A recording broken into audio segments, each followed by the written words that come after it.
I'm the junior manager here at the restaurant. I'm supposed to walk you through the job as our new security guard.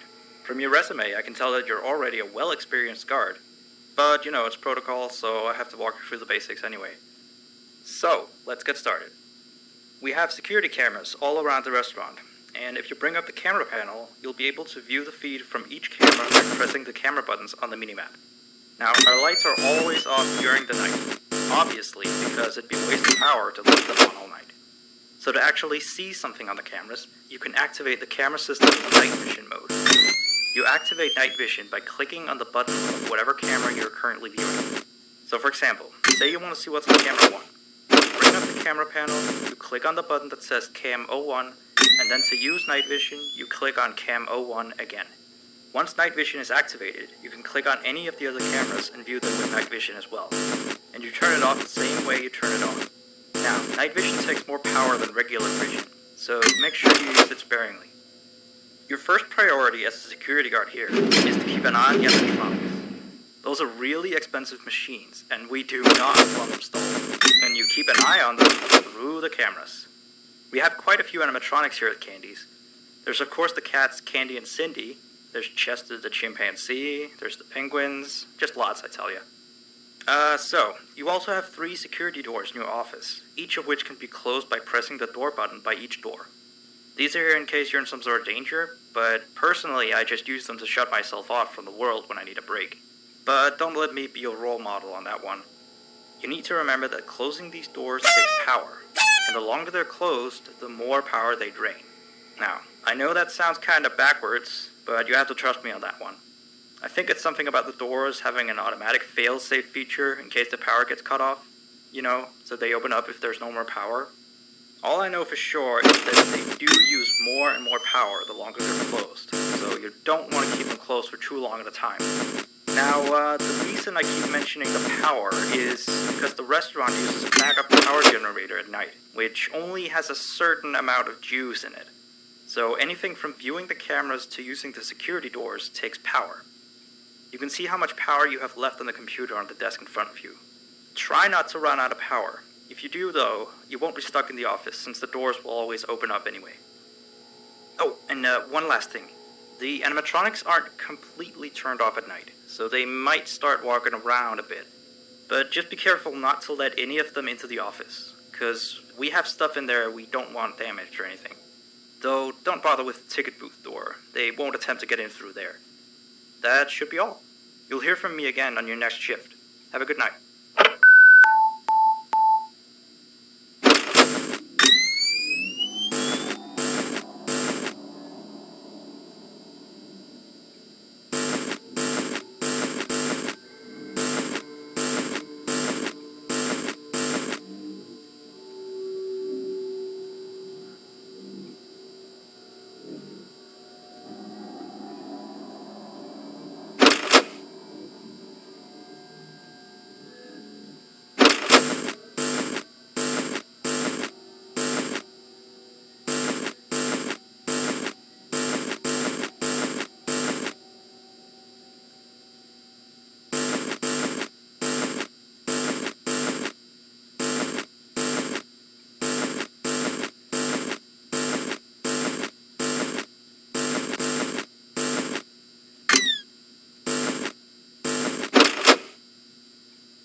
wrote him a note today to gather some intel on the animatronics from the other employees.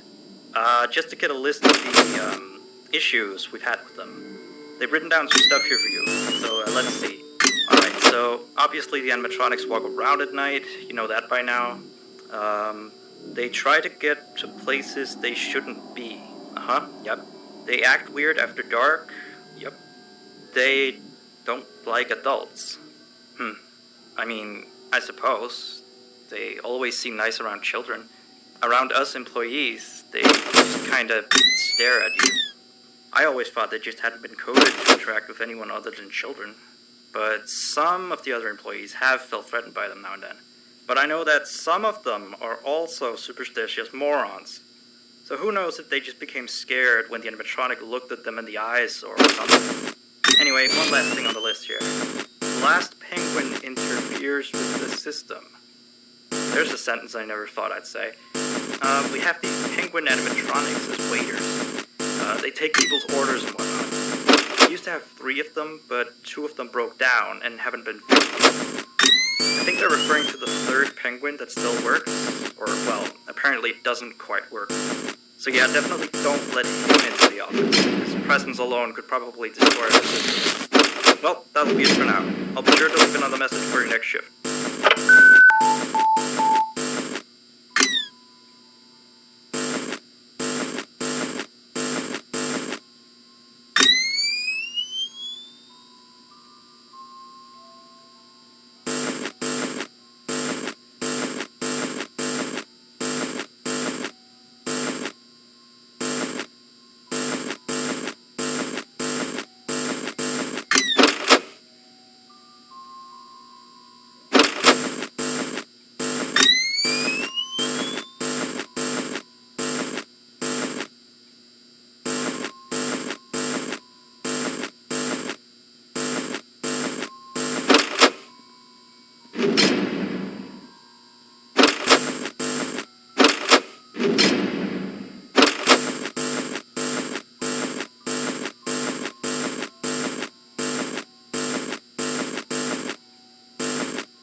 message.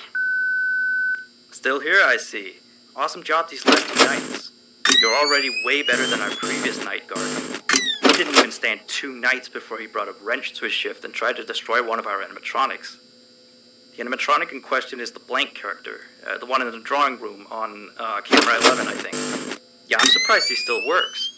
And despite the holes and the fact that his left arm and the back of his head is missing, the kids still really like him. Anyway, ever since that day, Blank's been acting almost more strange than the other animatronics. Like, among other things, he seems to have developed this fascination with getting into the office through the ticket booth.